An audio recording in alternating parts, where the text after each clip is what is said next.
Hello friends, welcome to my YouTube channel technical skills by Sumit Kashyap. और आज के इस वीडियो में दोस्तों हम बात करने वाले हैं इलेक्ट्रिक व्हीकल्स के एडवांटेजेस और डिसएडवांटेजेस के बारे में। इसके पहले मैंने बहुत सारे वीडियोज इलेक्ट्रिक व्हीकल के ऊपर बना रखे हैं। Vehicle introduction, vehicle components, different types of hybrid electric vehicles and electric vehicles, methods of charging. तो आज की इस वीडियो में हम बात करने वाले हैं दोस्तों कि क्या इलेक्ट्रिक व्हीकल के एडवांटेज हैं और क्या डिसएडवांटेज हैं।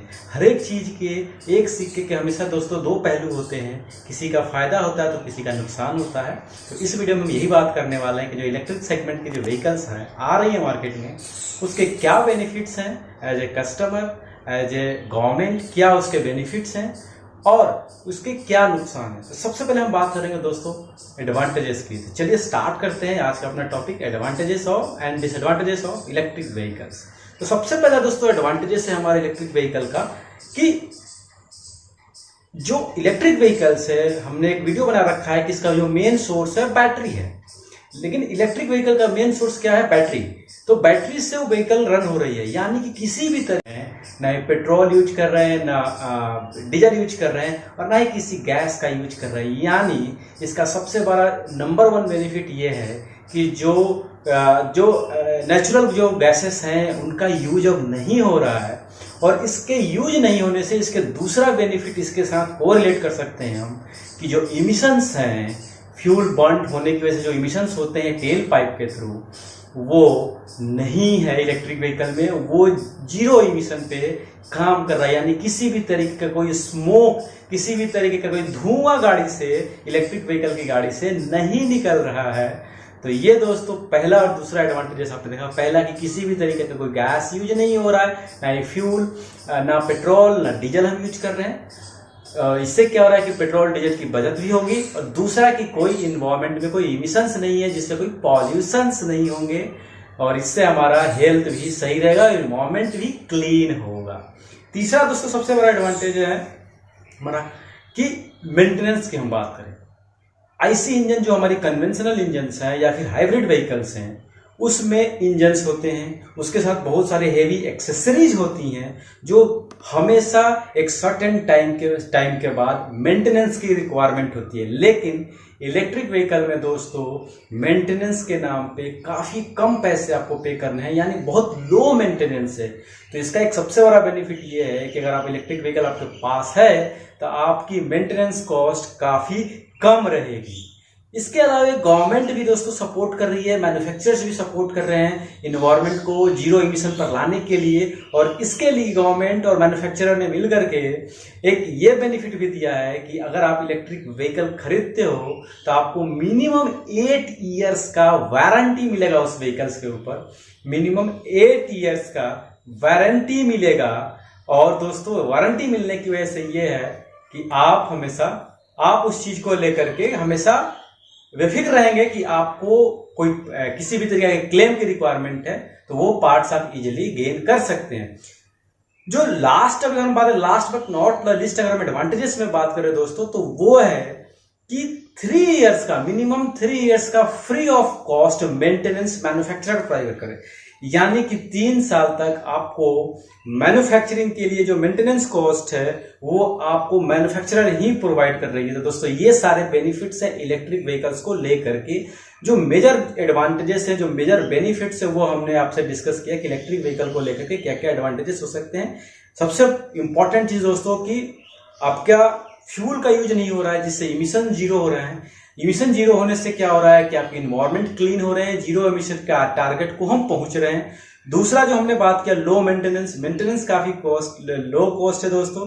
वारंटी आपको मिल रहा है 8 साल के लिए और 3 साल के लिए आपको मैन्युफैक्चरर के थ्रू मेंटेनेंस फ्री मिल रहा है।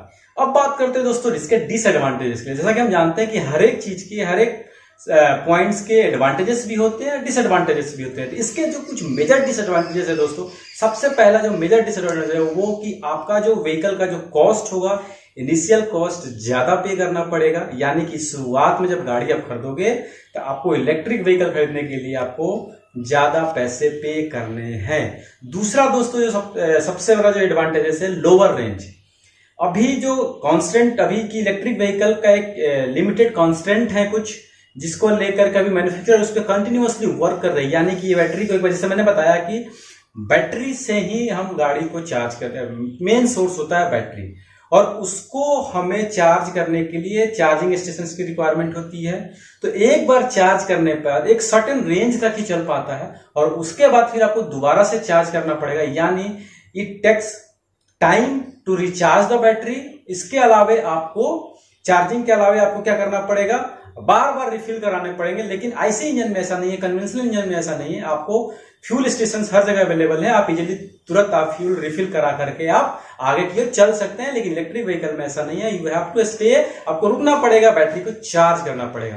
तो जैसा कि मैंने बताया कि बैटरी को चार्ज करना पड़ेगा, तो इसी को कोरिलेट करके हम तीसरा इसका जो डिसएडवांटेज है, limited number of electric vehicle charging station. अभी क्या दोस्तों, मैन्युफैक्चरर्स ने या फिर जो वेंडर्स हैं उनके अभी लिमिटेड सिटीज में, मोस्टली मेट्रो सिटीज में ही इलेक्ट्रिक व्हीकल चार्जिंग स्टेशन को अवेलेबल करा पाई है। तो रूरल एरिया का बंदा, अगर ग्रामीण क्षेत्र का बंदा अगर इलेक्ट्रिक व्हीकल लेता है तो उसको चार्जिंग स्टेशन की बहुत प्रॉब्लम होगी, उसको चार्जिंग स्टेशन नहीं मिलेंगे। और नहीं मिलने की वजह से क्या होगा, उसको चार्जिंग स्टेशन घर पे ही लगाने पड़ेंगे, तभी जाकर के वो इलेक्ट्रिक व्हीकल को प्रॉपर तरीके से चार्ज कर पाएगा।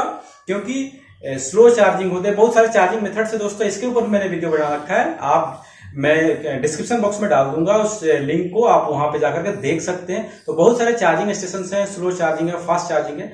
तो आपको एज पर रिक्वायरमेंट आपको फास्ट चार्जिंग भी होना चाहिए। सिटीज में आपको चार्जिंग पब्लिक प्लेस पे भी अवेलेबल हो सकते हैं, लेकिन ग्रामीण क्षेत्र में अवेलेबल नहीं हो सकते हैं। तो एक सबसे बड़ा डिसएडवांटेज है दोस्तों कि एक limited number of charging station आपके मार्केट में अवेलेबल है।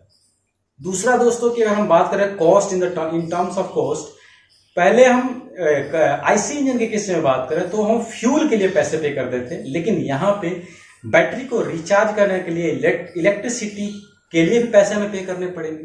यानी electricity free of cost charge नहीं हो, तो यानी हमें यहाँ पे इलेक्ट्रिसिटी के लिए भी पैसे पे करने हैं। तो ये एक दोस्तों मेजर पॉइंट जो मैंने आपको बताया कि एक इलेक्ट्रिक व्हीकल खरीदने से पहले या फिर आप इलेक्ट्रिक व्हीकल के बारे में बहुत ज्यादा जानने को इच्छुक हो, तो ये चीजें पॉइंट्स आपको नॉलेज में होना चाहिए कि इससे क्या एडवांटेजेस है, क्या डिसएडवांटेजेस है। और दोस्तों मैंने बहुत सारे वीडियो इलेक्ट्रिक व्हीकल के ऊपर बना रखे हैं और मैंने उससे एक अलग सा प्लेलिस्ट क्रिएट कर रखा है। आप वहां पे जाकर के और भी इलेक्ट्रिक व्हीकल के बारे में जानना चाहते हो, types of electric components, methods of different methods of the charging station, advantages disadvantages, वहां पे जाकर के आप वीडियोस देख सकते हैं। दोस्तों ये कमेंट करके जरूर बताना आपको ये वीडियो कैसा लगा। अगर वीडियो अच्छा लगा तो वीडियो को लाइक जरूर करना, कमेंट करके अपना फीडबैक जरूर देना। अगर आपको कोई रिक्वायरमेंट हो किसी चीज का, किसी टॉपिक को जानना हो, तो कमेंट करके आप अपना पॉइंट जरूर रेज करना। और अच्छा लगे तो शेयर जरूर करना, और चैनल पे नए हो तो चैनल को सब्सक्राइब जरूर कर लेना। तब तक के लिए जय हिंद दोस्तों।